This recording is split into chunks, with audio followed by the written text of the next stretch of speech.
Good morning, જય શ્રી કૃષ્ણ. કેમ છો બધા? અને જો એકદમ મસ્ત સવારમાં ધાબે આવી ગયો છું અને આ જુઓ તમે લીલોતરી એક નંબર ને આ વાતાવરણ આપણું અહીંનું મજા જ આવ્યા રાખે છે, કાંઈ ન ઘટે. મમ્મી હમણાં નવરા નહોતા, અમે બે ભેગા જ ઉપર આવત અને આખું તમને બતાવત બધું ઝાડવાનું એવું. પણ જોઈ લો મમ્મી ફ્રી થાય ને પાછા ધાબે આવે તો ઠીક છે. તો જો ભાઈ મમ્મી નવરા નથી એટલે ફૂલના ત્યાં આપણે ભગવાનને આપણે ચડાવી દઈશું, હું પોતે. તો જો ભાઈ એકદમ મસ્ત ફૂલ ચડાવી દીધા છે અને મમ્મી હમણાં નવરા થાય ને એટલે આપણે અમને મળીએ. તો ફાઇનલી છે ને 10 વાગ્યા છે અને હવે છે મમ્મી નવરા થયા છે. એ થોડા ઘણા આમ પૂરેપૂરા નહીં, આમ જોઈ લ્યો. મમ્મી ગુડ મોર્નિંગ, જય શ્રી કૃષ્ણ. 10 વાગે.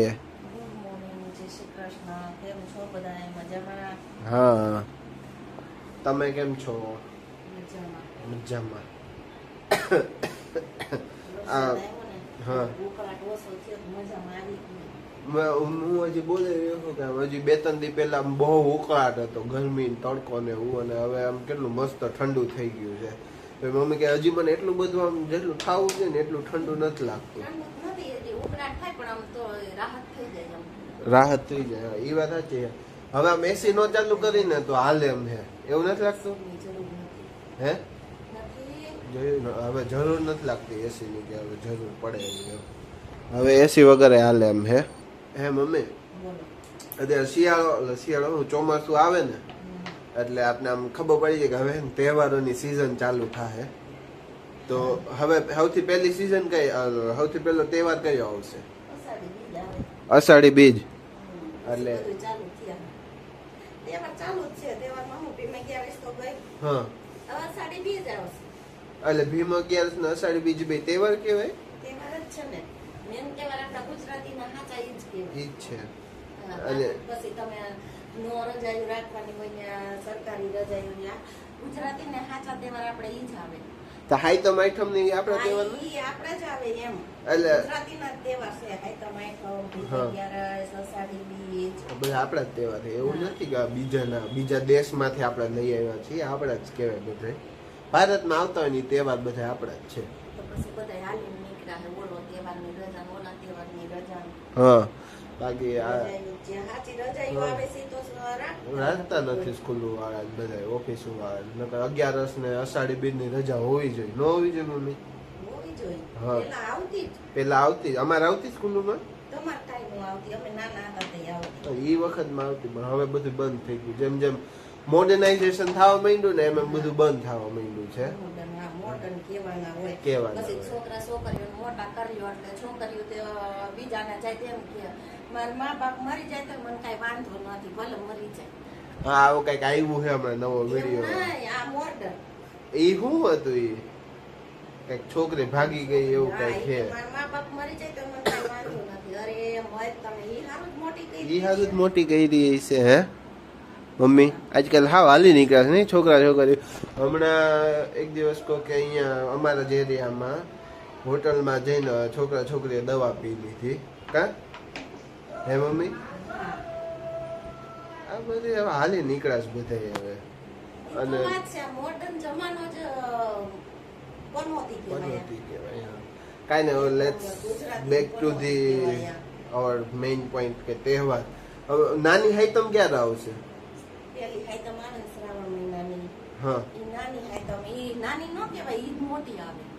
હા, એમાં કઈક ગયા વર્ષે જ મને કોને કોકે કીધું હતું, મમ્મીએ જ કીધું હતું કે આપણે પટેલોની હાઈતમ ઈ કહેવાય એવું કઈ. હા, કઈક મમ્મી એવું કીધું હતું કે પટલાણીયું બહુ ઉતાવળિયું હોય.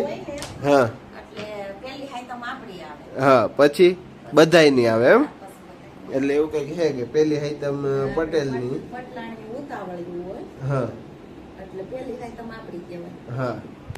હવે ઈ જી હોય એ પાછું નથી ખબર, આમાં બહુ ઊંડાણ વાળું હોય આ બધું રાખવાનું. હા, એટલે એમને ઈ ક્યારે આવશે એમ હોવી જોઈએ. હા, આ ગુજરાતી મહિનાના નામ એક તો નથી આવડતા. આમ અમુક આવડતા હોય પણ લાઈનમાં ન આવડતા હોય. હે મમ્મી?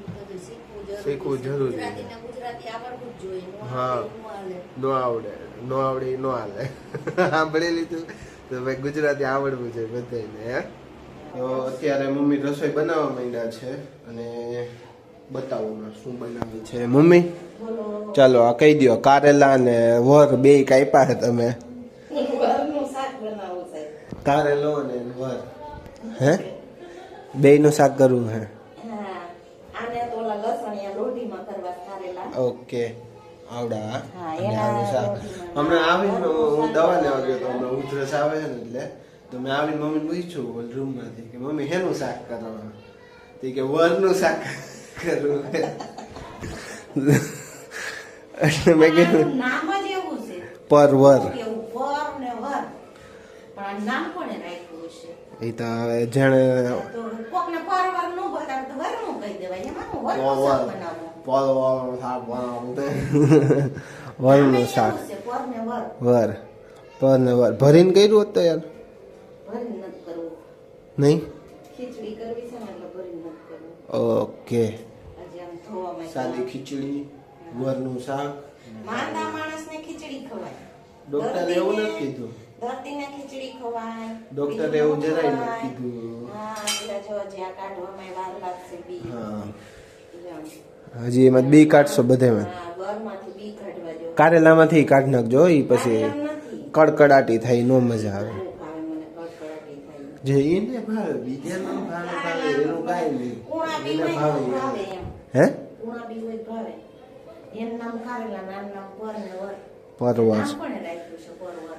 ઈ આપણને કેમ ખબર હવે જાણે એ શાકભાજી સોઈ જાય છે કે ભગવાને બનાવી છે ત્યારે જ પડી ગયું છે નામ એનું એવું કંઈક. હા અહીંયા મમ્મીએ બધું રાંધી તો લીધું પણ એમને નવું નવું કંઈક કરવાની ઈચ્છા થાય ને તો ક્યાંકથી ખબર નહીં સાંભળી આવ્યા છે જોઈ આવ્યા છે શું હોય છે ઈ. પેલા બહુ જ ખાતા બધા આ. હા તો છાશ વઘારી એને બોલો ખાલી છાશ એમને કાચી જોઈ લ્યો. છાશ કોણ વઘારે યાર મમ્મી? બધાય વધારે ને બધાય ખાય. મેં તો ક્યારેય નથી ખાધી વઘારેલી છાશ. કઢી ખાધી છે દહીં ને એવું વઘારેલું ખાધું છે પણ છાશ છાશ છે નથી. ને ઘાટી રાખવાની એટલે વઘારેલી ફાટે નહીં. અને વઘાર ચૂલે નહીં કરવાનો. વઘાર કરીને પછી આમાં રેડી દેવાનો. ઓકે તો સારું ચાલો હવે જમી લેશું. હા. ઓકે તો જો ભાઈ એકદમ મસ્ત વરસાદ આવે છે અને આમ જો આ મમ્મીની હાલ આમ એના અખતરા કરવા હોય એને શું હોય આમ જો આપણે જાય હવે હું કાંઈ બહુ આઘો નહીં જાઉં હું અહીંયા જ ઊભો રહીશ કેમ કે મારે વધારે પલળવું નથી એટલે. અને આમ જુઓ મમ્મી ક્યાં છે કોઈ ગાહે અને આ બધું ભરાઈ ગયું છે આખું પાણીનું. મસ્ત વરસાદ આવે છે એકદમ. હું આમાં બહુ આખું નહીં જઈ શકું આટલે જ રહેવું પડશે કેમ કે ફોન બહાર આમ કાઢીશ તો ફોન પલળશે અને ફોનને કવર કરવા જઈશ તો હું પલળીશ ને હું પોતે બીમાર જ છું અત્યારે એટલા માટે. મમ્મી તો માથે ઓઢીને ટબ આમ જોઈ લ્યો તો હું બતાવી દઉં તમને. આમ જો મમ્મી આ મમ્મી આમ જોઈ લ્યો. હા એને મજા આવી ગઈ ફૂલ. હવે જોઈ લ્યો એને મજા જ આવ્યા રાખે. હું કહું ફોન પલળે હાલો હવે જાય પણ નહીં. માતાશ્રી હાલો હવે. હા તો હાલો હવે જાય એટલે હાલ ને. ઓય હાલો હવે નીચે. હાલો જાય હવે નીચે. હે હા ભાઈ આ વરસાદમાં જેને અજમાન ભજીયા કરવા હોય ને લઈ જાજો પાન જોઈ લ્યો. હા જેને ખાવા હોય ને લઈ જાજો. તો જો ભાઈ વરસાદમાં પલળે મમ્મીને ભૂખ લાગી ગઈ છે તો એ નાસ્તો કરવા આવી ગયા. કેવી મજા આવી ધાબે? નાઈ લીધું પછી કપડા નથી બદલાવ્યા હજી ભીના ભીના. ના ભાઈ, માથું ક્યાં પહેર્યું હતું? ટબ નહોતું ઓઢી લીધું. બીમાર પડશે ને પછી ખબર પડશે ત્યારે કાંઈ નો થાય. શું કાંઈ નો થાય? કાંઈ એમ જતા તો હું જાઉં ને આવા જાઓ. તારું જો ખડખડિયું પેલા કઈ બંધ પછી નાઈ દે. હું તો લઈ આવ્યો દવા. આ તો પેલા મટાડો પછી ના. હા અને હજી તો 4:30 થયા પણ એટલું અંધારું થયું છે ને. 4:30. હા તો 4:30 જ બેઠો 4:30 થયા હજી પણ અંધારું એટલું થયું છે ને આપણે અંદર 7 વાગવા આવ્યા છે. એટલું મસ્ત આ વાતાવરણ. લોકોને આ વરસાદમાં ભૂખ લાગી છે ને તો નાસ્તો કરવા આવડે. હા આવી જાવ હાલો.